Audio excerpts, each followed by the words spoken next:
Tonight we're looking out for a man who says a giant pile of tree clippings cut down by OG&E crews is still piled up, uncollected on his street more than a year later. It's stacked about as high as the average NBA player stands, becoming a huge eyesore with critters running in and out of it.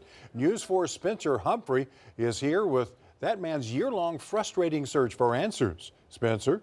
Yeah, despite months of back and forth calls to the city and OG&E, that man says neither wants to claim responsibility or do anything about it. And he can't help but think that may not be the case if he just lived somewhere else. Remember last June when that late night storm blew near 100-mile-an-hour winds through parts of Oklahoma City? Steve Scott sure does. We didn't have electricity for 3 days. He remembers when OG&E crews finally came by this tree-covered empty lot in his northeast OKC neighborhood. OG&E had to cut through there to put a transformer in. And finally got the lights back on. About 3 hours after they left, I had electricity.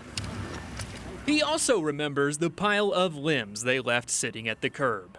There are limbs about 10 foot wide, 50 foot long, and about 6 foot tall. Where 12 months later, well, if you look, it's just all limbs all through this. The pile still sits, letting nature take its course. Just the grass is growing up through the limbs. It's like it's part of the scenery. For a year, he's been calling the city and OG&E, each of them, he says, telling him the other is responsible. At one point, the city marked the pile with a flag, but clearly that didn't make it disappear. I've called them twice, the city twice in the last month, and they told me they would call OG&E and get it taken care of. We called the city. They directed us to OG&E. OG&E told us following storms, property owners are ultimately responsible for debris pickup. It is our understanding that the city is going to notify the property owner of their responsibility to remove this debris. But remember, the limbs were not damaged in the storm. OG&E's crews deliberately cut them down days later to access their own equipment. Regardless, here it still sits.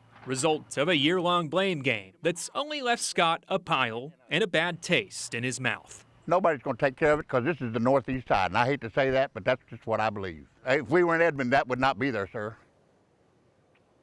And we did reach back out to OG&E to ask if it's really their policy to require property owners to get rid of debris their own crews create. They responded only saying they still believe the debris their crews left there to be storm related. Now, Scott says the property has been empty for years and he doesn't really have any faith that whoever owns it will clean it up either.